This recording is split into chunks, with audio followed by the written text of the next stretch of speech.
Once again, welcome back to KCS Classes. KCS Classesന്റെ മറ്റൊരു എപ്പിസോഡിലേക്ക് എല്ലാവർക്കും സ്വാഗതം. This is Kiran CS. Calicut university BCom BBA 5th semester ആരംഭിച്ചിരിക്കുകയാണ്. So സ്റ്റുഡൻസിന് വേണ്ടിയിട്ടുള്ള സ്മാർട്ട് സ്റ്റഡി വീഡിയോസ് ആണ് നമ്മളിപ്പോൾ ചെയ്തുകൊണ്ടിരിക്കുന്നത്. ഓരോ സബ്ജക്റ്റ് പഠിച്ചു തുടങ്ങുന്നതിനേക്കാൾ മുമ്പ് ശ്രദ്ധിക്കേണ്ട കാര്യങ്ങളാണ് നമ്മളിപ്പോൾ ഡിസ്കസ് ചെയ്തുകൊണ്ടിരിക്കുന്നത്. ലാസ്റ്റ് മൊമെന്റിൽ പഠിക്കുന്ന കുട്ടികളൊന്ന് പാസ്സാകണമെങ്കിൽ മിനിമം ഫോക്കസ് ചെയ്യേണ്ട കാര്യങ്ങൾ, ഹൈ സ്കോറിലോട്ട് പോകാൻ ആഗ്രഹിക്കുന്ന കുട്ടികൾ ചെയ്യേണ്ട കാര്യങ്ങൾ, ഇതൊക്കെ നമുക്ക് 1 by 1 ആയിട്ട് കാണാം. അതുപോലെ തന്നെ എങ്ങനെ പ്രയോറിറ്റൈസ് ചെയ്ത് ഓരോ സബ്ജക്റ്റ് പഠിക്കണം. ഓക്കെ, അപ്പോൾ ഓൾറെഡി നമ്മൾ 2 സബ്ജക്ട്സിൻ്റെ വീഡിയോസ് അപ്ലോഡ് ചെയ്ത് കഴിഞ്ഞിട്ടുള്ളതാണ്. പ്രോബ്ലം പേപ്പേഴ്സ് ആയിട്ടുള്ള income tax, law and accounts, അതുപോലെ തന്നെ അക്കൗണ്ടിങ് ഫോർ മാനേജ്മെന്റ്. ഇനി കോമൺ പേപ്പർ ആയിട്ടുള്ള കോർ പേപ്പർ ആയിട്ടുള്ള മറ്റൊരു സബ്ജക്റ്റ് ആണ്, തിയറി പേപ്പർ ആണ്, ബിസിനസ് റിസർച്ച് മെത്തേഡ്സ്. ഒരുപാട് നമുക്ക് വായിക്കാനുണ്ട്, ടെക്നിക്കൽ ആയിട്ടുള്ള കാര്യങ്ങൾ ഒരുപാടുണ്ട്. സോ അതുകൊണ്ട് തന്നെ കുട്ടികൾ എപ്പോഴും ചോദിക്കുന്നതാണ്, ഇതിൽ സ്കിപ്പ് ചെയ്യാൻ വല്ല ഏരിയാസ് ഉണ്ടോ? നമ്മൾ മിനിമം ഫോക്കസ് ചെയ്യേണ്ട ഏരിയാസ് ഏതൊക്കെയാണ് ഹൈ സ്കോറിലോട്ട് പോകാൻ? സോ ഇതൊക്കെ നമുക്ക് 1 by 1 ആയിട്ട് കാണാം. വീഡിയോയിലോട്ട് പോണേക്കാൾ മുമ്പ് പറയാനുള്ളത്, നമ്മുടെ സ്ഥാപനം കാലിക്കറ്റ് യൂണിവേഴ്സിറ്റി BCom BBA എല്ലാ സെമസ്റ്ററിലെയും ക്ലാസ്സസ് പ്രൊവൈഡ് ചെയ്യുന്നുണ്ട്. നമ്മുടെ ആപ്പിലൂടെയാണ് ക്ലാസ്സസ് അവൈലബിൾ ആവുക. 5th സെമസ്റ്ററിലെ 3 പ്രോബ്ലം പേപ്പേഴ്സിന്റെ ക്ലാസ്സസ് ആക്സസ് ചെയ്യാൻ സാധിക്കും. Income tax, law and accounts, accounting for management, finance specialise ചെയ്തിട്ടുള്ള കുട്ടികളുടെ പ്രോബ്ലം പേപ്പർ ആയിട്ടുള്ള ഫിനാൻഷ്യൽ മാനേജ്മെന്റ്. ഓക്കെ, സോ നമ്മുടെ ക്ലാസ്സിൽ ജോയിൻ ചെയ്ത് പഠിച്ച് നല്ല മാർക്ക് മേടിക്കാൻ താല്പര്യമുള്ള കുട്ടികൾക്ക് ഡിസ്ക്രിപ്ഷൻ ബോക്സിലുള്ള എൻ്റെ വാട്സപ്പ് നമ്പറിൽ കോൺടാക്ട് ചെയ്യാം, ക്ലാസ്സസ് ആക്സസ് ചെയ്യാം. ഇതുവരെയുള്ള നമ്മുടെ റിസൾട്ട്സ് ഒക്കെ സൂപ്പർ റിസൾട്ട്സ് ആണ് കേട്ടോ. സോ നമ്മുടെ പ്രത്യേകത എന്ന് പറയുന്നത്, കുറച്ച് സമയം കൊണ്ട് തന്നെ എൻറ്റയർ സബ്ജക്റ്റ് നല്ല രീതിയിൽ പഠിപ്പിച്ച് അവസാനിപ്പിക്കുക എന്നുള്ളതാണ്. 9 സെഷൻ 10 സെഷൻ കൊണ്ടാണ് അക്കൗണ്ടിങ് ഫോർ മാനേജ്മെന്റ്, ടാക്സ് ഒക്കെ നമ്മൾ ഫിനിഷ് ചെയ്തിട്ടുള്ളത്. ഓക്കെ, അപ്പോൾ ലാസ്റ്റ് മൊമെന്റിൽ പഠിക്കുന്ന കുട്ടികൾക്കൊക്കെ വളരെ യൂസ്ഫുൾ ആയിരിക്കും. അപ്പോൾ ഇനി നമുക്ക് സ്റ്റാർട്ട് ചെയ്യാം. ഇതാണ് നമ്മുടെ പേപ്പർ വരുന്നത്, ബിസിനസ് റിസർച്ച് മെത്തേഡ്സ്, BRM. അപ്പോൾ റിസർച്ച് മെത്തഡോളജി, ആ ഒരു സബ്ജക്റ്റ് ബിസിനസിന്റെ കൺസെപ്റ്റുമായിട്ട് മിക്സ് ചെയ്ത് കഴിഞ്ഞാൽ കിട്ടുന്ന കാര്യങ്ങളാണ് നമുക്ക് ബിസിനസ് റിസർച്ച് മെത്തേഡ്സിൽ പഠിക്കാനുള്ളത്.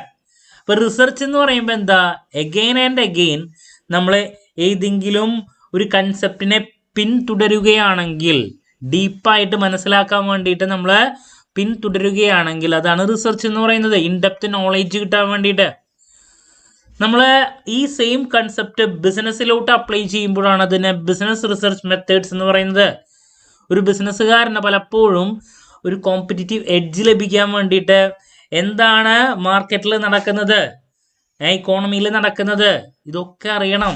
എങ്ങനെ കസ്റ്റമേഴ്സിൻ്റെ കാര്യങ്ങൾ നമുക്ക് മനസ്സിലാക്കാം, കസ്റ്റമേഴ്സിനെ എങ്ങനെ പഠിക്കാം, ദെൻ ഈ പഠിച്ച കാര്യങ്ങളെ എങ്ങനെ ഒരു റിപ്പോർട്ടാക്കി മാറ്റാം. ഇങ്ങനെ ഒരുപാട് കാര്യങ്ങൾ ബിസിനസ്സുകാരൻ പഠിക്കേണ്ടതായിട്ടുണ്ട്, അറിയേണ്ടതായിട്ടുണ്ട്, റിസർച്ച് ചെയ്യേണ്ടതായിട്ടുണ്ട്. സോ അങ്ങനെ ഏറ്റവും ബിസിനസ്സുകാരന് യൂസ്ഫുൾ ആകുന്ന ഒന്നാണ് റിസർച്ച് ചെയ്യുക ബിസിനസ്സിനെ പറ്റിയിട്ട്. സോ ഇത് 5 മൊഡ്യൂളായിട്ട് നമുക്ക് പഠിക്കാനുണ്ട്. അപ്പോൾ അതിൽ ആദ്യത്തെ മൊഡ്യൂൾ വരുന്നത് ബേസിക്സ് ആണ്. ബിസിനസ് റിസർച്ച് എന്താണ്, അതിൻ്റെ സിഗ്നിഫിക്കൻസ്, ഫീച്ചേഴ്സ്, അതുപോലെ തന്നെ ഡിഫറെൻറ്റ് ടൈപ്സ് ഓഫ് റിസർച്ച്, അതുപോലെ തന്നെ അതിൻ്റെ ക്യാരക്ടറിസ്റ്റിക്സ്, ബേസിക് കാര്യങ്ങളാണ് നമുക്ക് ഫസ്റ്റ് മൊഡ്യൂളിൽ പഠിക്കാനുള്ളത്. സെക്കൻഡ് മൊഡ്യൂൾ എന്ന് പറയുന്നത് റിസർച്ച് ഡിസൈൻ ആണ്. ടൈപ്സ് ഓഫ് റിസർച്ച് ഡിസൈൻ ഒരുപാട് വായിക്കാനുണ്ട് ഇതിൽ. മെഷർമെൻറ്റ് ആൻഡ് സ്കെയിലിംഗ്, ടെക്നിക്കലായിട്ടുള്ള ഒരുപാട് ഏരിയാസ് ഉള്ളതാണ് module number 2. Then module number 3 പോകുമ്പോൾ data collection, different types of data, primary, secondary, അതിൽ പ്രൈമറി ഡാറ്റേനെ പറ്റിയുള്ള ഒരുപാട് കാര്യങ്ങൾ, പിന്നെ സാമ്പിളിങ്, ഇതൊക്കെയാണ് മൊഡ്യൂൾ നമ്പർ 3 വരുന്നത്. മൊഡ്യൂൾ നമ്പർ 4 ഡാറ്റ പ്രോസസ്സിംഗ് ആണ്, എഡിറ്റിംഗ്, കോഡിങ്, ഇങ്ങനെയുള്ള കാര്യങ്ങൾ, പിന്നെ കുറേ ടെക്നിക്കലായിട്ടുള്ള കാര്യങ്ങൾ നമുക്ക് പഠിക്കാനുള്ളതാണ് module number 4. And finally research റിപ്പോർട്ടാണ് ലാസ്റ്റ് വരുന്നത്. അതിലെ കണ്ടൻസ്, എങ്ങനെയാണ് റിസർച്ച് റിപ്പോർട്ടിൻ്റെ പ്രിപ്പറേഷൻ, ഇതാണ് ലാസ്റ്റ് മൊഡ്യൂൾ വരുന്നത്. അപ്പോൾ ഇതിൽ ഒരുപാട് ടെക്നിക്കൽ കാര്യങ്ങളുണ്ടെന്ന് ഞാൻ പറഞ്ഞു. സോ അതുകൊണ്ട് തന്നെ എങ്ങനെ പ്രയോറിറ്റൈസ് ചെയ്ത് പഠിക്കാം, മിനിമം ഫോക്കസ് ചെയ്യേണ്ട ഏരിയാസ് ഏതൊക്കെയാണ്, ഈസി ഏരിയാസ് ഏതൊക്കെയാണ്, സ്കോർ ചെയ്യാൻ വേണ്ടിയിട്ട് നമുക്ക് ഹെൽപ്ഫുൾ ആയിട്ടുള്ള ഏരിയാസ് ഏതൊക്കെയാണ്, ഇതൊക്കെ നമുക്കിനി 1 by 1 ആയിട്ട് കാണാം. അപ്പോൾ ഇതിലെ ഫസ്റ്റ് മൊഡ്യൂൾ എന്ന് പറയുന്നത് ഞാൻ പറഞ്ഞു ബേസിക്സ് ആണ്.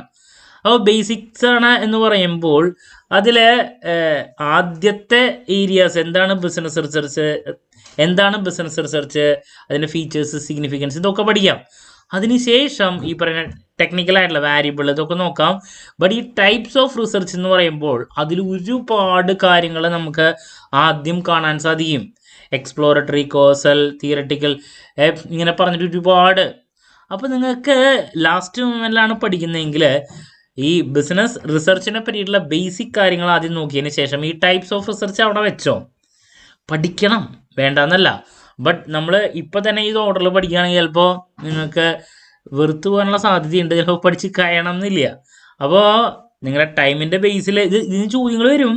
ബട്ട് ഇത് ആ ഒരു ഏരിയ വേണമെങ്കിൽ ഇത് അവിടെ വെച്ചതിന് ശേഷം പിന്നെ ഈ പറയുന്ന റിസർച്ച്, അതിൻ്റെ ക്യാരക്ടറിസ്റ്റിക്സ്, ഹൈപ്പോത്തസിസ് എന്താണ്, പിന്നെ റോൾ ഓഫ് തിയറി, ഇതൊക്കെ 2 മാർക്സിൻ്റെ ഉള്ളതാണ്. ഇൻഡക്ഷൻ, ഡിഡക്ഷൻ എന്ന് വെച്ചിട്ടുണ്ടെങ്കിൽ ഇതിൽ ചെറിയ ഏരിയാസ് എന്ന് പറയുന്നത് ആദ്യത്തെ കുറച്ച് കാര്യങ്ങളും ലാസ്റ്റ് ഏരിയ കുറച്ച് കാര്യങ്ങളുമാണ്. ഇടയിലുള്ള ഈ ഡിഫറെൻറ്റ് ടൈപ്സ് ഓഫ് റിസർച്ചിൻ്റെ കാര്യങ്ങൾ കുറച്ച് ലെങ്തിയാണ്. വേണമെങ്കിൽ ആദ്യം ലാസ്റ്റ് മൊമെന്റിൽ പഠിക്കുന്ന കുട്ടികൾക്ക് എന്താണ് ആ ലെങ്തി ആയിട്ടുള്ള ഏരിയാസ് അവിടെ വെച്ച് അത് അവസാനം പഠിക്കാം. ഓക്കെ, ഇതിന് ശേഷം ഞാൻ നിങ്ങൾക്ക് സജസ്റ്റ് ചെയ്യാം പെട്ടെന്ന് തന്നെ പഠിച്ച് അവസാനിപ്പിക്കാൻ ലാസ്റ്റ് മൊഡ്യൂളിലോട്ട് വേണമെങ്കിൽ കിടക്കാം. ലാസ്റ്റ് മൊഡ്യൂളിൻ്റെ പ്രത്യേകത എന്ന് പറയുന്നത് കമ്പൽസറി essay ചോദ്യം വരണം, 10 മാർക്ക് ഷുവറാണ്. Contents of a project report, research report എന്ന് പറയണത് contents of a research report എന്ന് പറയുന്നത് എല്ലാ പ്രാവശ്യം വരുന്നതാണ് അതിൻ്റെ ഫോമാറ്റ്. അത് മാത്രമല്ല അതിൻ്റെ ബേസിക് ആയിട്ടുള്ള 1-2 ചോദ്യങ്ങൾ ഉണ്ടായിരിക്കും, റിപ്പോർട്ടിൻ്റെ ഡിഫറെൻറ്റ് ടൈപ്സ്, അങ്ങനെയുള്ള കാര്യങ്ങൾ. അപ്പോൾ ഇത് പഠിച്ച് അവസാനിപ്പിക്കാൻ വളരെ എളുപ്പമാണ്, ഈസിയാണ്. സോ ഫസ്റ്റ് മൊഡ്യൂളിൽ ഞാൻ ആ രീതിയിലുള്ള കാര്യങ്ങൾ പറഞ്ഞില്ലേ, മിനിമം നോക്കേണ്ടത് ചെറിയ ഏരിയ. അതിനുശേഷം നിങ്ങൾ ഇത് പഠിക്കും. അപ്പോൾ തന്നെ ഒറ്റയടിക്ക് നിങ്ങളുടെ 2 മൊഡ്യൂൾ ഏകദേശമായി. ഫസ്റ്റ് മൊഡ്യൂളിൽ കുറച്ച് പെൻഡിങ് അവിടെ വെച്ചിട്ടുണ്ടെന്ന് മാത്രം. ഓക്കെ, അത് നമുക്ക് നോക്കാം. ഇനി ഇതിന് ശേഷം നിങ്ങൾ നേരെ പോകേണ്ടത് മൊഡ്യൂൾ നമ്പർ 3 മൊഡ്യൂൾ നമ്പർ 3ൻ്റെ പ്രത്യേകത എന്ന് പറയുന്നത് ഒരുപാട് ചോദ്യങ്ങൾ വരുന്നതാണ്. കമ്പാരിറ്റീവ്ലി ഈസി ആയിട്ടുള്ള ഏരിയാസ് ഉണ്ട്, നമുക്ക് രസത്തിൽ പഠിക്കാൻ പറ്റുന്നതാണ്. അപ്പോൾ അതിൽ data collection, primary data, secondary data, ഇതൊക്കെ എന്താണെന്നുള്ളത് എല്ലാ ക്വസ്റ്റ്യൻ പേപ്പറിലും വരുന്നതാണ്. പ്രൈമറി ഡാറ്റേനെ പറ്റിയുള്ള കാര്യങ്ങൾ, ക്വസ്റ്റ്നെയർ, അതുപോലെ തന്നെ ഷെഡ്യൂൾ എന്താണ്, പിന്നെ ഇൻ്റർവ്യൂ എന്താണ്, ഒബ്സർവേഷൻ, ഇങ്ങനെയുള്ള കാര്യങ്ങൾ ഇതിൽ നിന്ന് ഒരുപാട് ചോദ്യങ്ങൾ വരും. കമ്പാരിറ്റീവ്ലി നമുക്ക് ഈസി ആയിട്ട് മനസ്സിലാക്കാൻ സാധിക്കുന്ന. പിന്നെ ഏറ്റവും കൂടുതൽ ചോദ്യങ്ങൾ വരുന്നത് സാമ്പിളിംഗ് ആണ്. Sampling techniques, sampling methods, probability, non probability sampling മെത്തേഡ്സിനെ പറ്റിയിട്ട്. അപ്പോൾ നിങ്ങൾ നെക്സ്റ്റ് ഇത് നന്നായിട്ട് പഠിക്കുക. എന്ന് വെച്ചാൽ ഞാൻ ഈ പറഞ്ഞ 3 ഏരിയാസിൽ ഫസ്റ്റ് ചാപ്റ്ററിലത്തെ ബേസിക് കാര്യങ്ങളും മൊഡ്യൂൾ നമ്പർ 5ഉം 3ഉം പഠിച്ചാൽ തന്നെ നിങ്ങൾക്ക് എബവ് 60%, 60 to 70% നിങ്ങൾ സ്കോർ ചെയ്ത് കഴിഞ്ഞു. കാരണം ഒരു essay ഇതിൽ നിന്നും കിട്ടും, ഒരു essay ഈ ഒരു മൊഡ്യൂളിൽ നിന്നും കിട്ടും. 2 essay കിട്ടി. 2 മാർക്സിൻ്റെ ചോദ്യങ്ങൾ ഒരുപാട് ഞാൻ ഇതുവരെ പറഞ്ഞ ഏരിയാസിൽ നിന്ന് തന്നെ കിട്ടും. മിനിമം ഒരു 5-6 ചോദ്യങ്ങൾ, അതിനായിട്ടും കൂടുതൽ വരും. 6-12 ആയില്ലേ. എന്ന് വെച്ചിട്ടുണ്ടെങ്കിൽ essay 20 മാർക്കിൻ്റെ കിട്ടി. എന്താണ് 2 മാർക്സിൻ്റെ നമുക്ക് മിനിമം ഞാൻ പറഞ്ഞു 6-7 ചോദ്യങ്ങൾ കിട്ടും. 5 മാർക്കിൻ്റെ മിനിമം കിട്ടും, ഒരു 4 മിനിമം കിട്ടും. ഈ 3 ഞാൻ ഈ പറഞ്ഞ ഏരിയാസ് നോക്കിയാൽ മിനിമം. അപ്പോൾ 60% മാർക്സിൻ്റെ അവിടെ അടുത്തേക്ക് നമ്മൾ സ്കോർ ചെയ്ത് കഴിഞ്ഞു. ഈ രീതിയിൽ പഠിക്കുകയാണെങ്കിൽ ഈസി ഏരിയ പെട്ടെന്ന് പഠിച്ച് അവസാനിപ്പിക്കാൻ സാധിക്കും. അപ്പോൾ ഇങ്ങനെ പഠിക്കാൻ ശ്രമിക്കുക. അതിനുശേഷം നിങ്ങൾ വേണമെങ്കിൽ എന്ത് ചെയ്യുക, ഇനി നിങ്ങൾ നോക്കേണ്ട കാര്യങ്ങളൊക്കെ കുറച്ച് ഡിഫിക്കൽട്ടായിട്ടുള്ള ഏരിയാസ് ആയിരിക്കും. എന്ന് പറഞ്ഞിട്ടുണ്ടെങ്കിൽ നമ്മൾ വേണമെങ്കിൽ നേരത്തെ പെൻഡിങ് വെച്ച ഫസ്റ്റ് ചാപ്റ്ററിലത്തെ ആ ഡിഫറെൻറ്റ് ടൈപ്സ് ഓഫ് റിസർച്ച് അതൊക്കെ വലിയെന്നല്ല, പക്ഷെ അത് കുറേ ഉണ്ടെന്നേ, അത് നോക്കാം. പിന്നെ മൊഡ്യൂൾ നമ്പർ 2 റിസർച്ച് ഡിസൈനിലോട്ട് പോവാം. ആ ഡിഫറെൻറ്റ് ടൈപ്സ് ഓഫ് റിസർച്ചിൽ പറഞ്ഞ പല കാര്യങ്ങളുടെയും കൺസെപ്റ്റ് ഇവിടെ റിസർച്ച് ഡിസൈൻ, ഇതിൻ്റെ ഡിഫറെൻറ്റ് ടൈപ്സ് ഇതിലൊക്കെ കാണാൻ പറ്റും. ഇതിൻ്റെ പ്രത്യേകത എന്ന് പറയുന്നത് കുറേ പഠിക്കാനുണ്ട്. മൊഡ്യൂൾ നമ്പർ 2 വരുന്ന കുറച്ചായിരിക്കും. ഞാൻ നേരത്തെ പറഞ്ഞ ഏരിയാസിൻ്റെ പ്രത്യേകത അതിലുള്ളതൊക്കെ മിക്കത് എക്സാമിന് വരുന്നതാണ്. അതുകൊണ്ടാണ് ഞാൻ ഈ ഒരു അപ്രോച്ച് ഫോളോ ചെയ്യാൻ പറഞ്ഞത്. പിന്നെ ടെക്നിക്കലായിട്ടുള്ള ഒരുപാട് കാര്യങ്ങളുള്ള ഏരിയാസാണ്. വാലിഡിറ്റി എന്താണ്, എക്സ്റ്റേണൽ വാലിഡിറ്റി, അങ്ങനെയുള്ള കാര്യങ്ങൾ. പിന്നെ measurement and scaling, different types of scaling, repeat question ആണ്. അതിൽ ടെക്നിക്കൽ കൺസെപ്റ്റുകളാണ്. വാലിഡിറ്റി എന്താണ്, റിലയബിലിറ്റി എന്താണ്, ഇതൊക്കെ. അപ്പോൾ ഈ മൊഡ്യൂളിൽ ടെക്നിക്കാലിറ്റീസ് ഒരുപാട് ഇൻവോൾവ് ആണ്. ഓക്കെ, അതിനുശേഷം അത് നോക്കാം. ഫൈനലി നിങ്ങൾ ഇതിലേക്ക് പോയാൽ മതി, മൊഡ്യൂൾ നമ്പർ 4 പോയാൽ മതി. ഡാറ്റ പ്രോസസ്സിങ് ഇതിൻ്റെ പ്രത്യേകത എന്ന് പറയുന്നതും ഒരുപാട് പഠിക്കാനുണ്ട്, കുറച്ചേ വേറുള്ളൂ. അപ്പോൾ ഇതിൽ എഡിറ്റിംഗ് എന്താണ്, കോഡിങ് എന്താണ്, ഇങ്ങനെയുള്ള ബേസിക് കാര്യങ്ങൾ നോക്കി വയ്ക്കുക. അതല്ലാണ്ടുള്ള ഇതിൽ കുറേ പ്രോബ്ലംസ്, ക്വാണ്ടിറ്റേറ്റീവ് ആയിട്ടുള്ള കാര്യങ്ങളൊക്കെ നൽകുന്നുണ്ട്. അത് സെൻട്രൽ ടെൻഡൻസി, മീൻ മീഡിയൻ, ആ പ്രോബ്ലംസ് ഒക്കെ വെറുതെ നോക്കി നേരം കളയരുത്. ഈ ഡാറ്റ പ്രോസസ്സിങ് അതുപോലെ തന്നെ പ്രോസസ്സിങ്ങിൻ്റെ സ്റ്റേജസിൽ ഈ എഡിറ്റിംഗ്, കോഡിങ് ഇതൊക്കെ 2 മാർക്കിൻ്റെലേക്ക് പഠിച്ചു വയ്ക്കുക. അതിനുശേഷം നിങ്ങൾ last testing of hypothesis, bivariate, multivariate ഇങ്ങനെയുള്ള കാര്യങ്ങളൊക്കെ വേണമെങ്കിൽ നോക്കാം. അതല്ലാണ്ട് ഇത് മൊത്തം ഇതിൻ്റെ ഇടയിലുള്ള കുറേ പ്രോബ്ലംസും കാര്യങ്ങളൊക്കെ എഴുതി അതൊന്നും നോക്കി നേരം കളയരുത്. ഓക്കെ, അപ്പോൾ ഈ ഒരു അപ്രോച്ച് ആയിരിക്കണം ബിസിനസ് റിസർച്ച് മെത്തേഡ്സ് പഠിക്കുമ്പോൾ ഫോളോ ചെയ്യേണ്ടേ. അപ്പോൾ ലാസ്റ്റ് മൊമെൻറ്റിൽ പഠിക്കുന്ന കുട്ടികൾ ഞാൻ മിനിമം നോക്കേണ്ട ഏരിയാസ് പറഞ്ഞു. ഹൈ സ്കോറിലോട്ട് പോകാൻ ഉദ്ദേശിക്കുന്ന കുട്ടികൾ ഈ ഓർഡറിൽ തന്നെ പ്രയോറിറ്റൈസ് ചെയ്ത് പഠിക്കുക. ഇമ്പോർട്ടൻ്റ് ആയിട്ടുള്ള ഏരിയാസാണ് ഞാനതിൽ എടുത്തു പറഞ്ഞേ.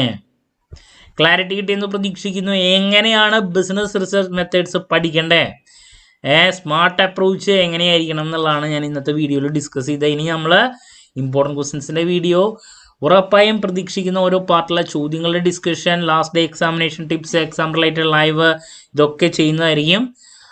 അപ്പോൾ എന്ത് ഡൗട്ട് ഉണ്ടെങ്കിലും കമൻറ്റ് ചെയ്യാനുള്ള മറുപടി ഞാൻ വീഡിയോസിലൂടെ നൽകുന്നതായിരിക്കും. നമ്മുടെ ക്ലാസ്സിൽ ജോയിൻ ചെയ്യാൻ താല്പര്യമുള്ള കുട്ടികൾക്ക് ഡിസ്ക്രിപ്ഷൻ ബോക്സിലുള്ള എൻ്റെ വാട്സപ്പ് നമ്പറിൽ കോൺടാക്ട് ചെയ്യാം, ക്ലാസ്സസ് ആക്സസ് ചെയ്യാം. മറ്റൊരു വീഡിയോയുമായി വീണ്ടും കാണാമെന്നുള്ള പ്രതീക്ഷയോടെ നിർത്തുന്നു. This is Kiran CS signing off. Have a nice day. Thank U.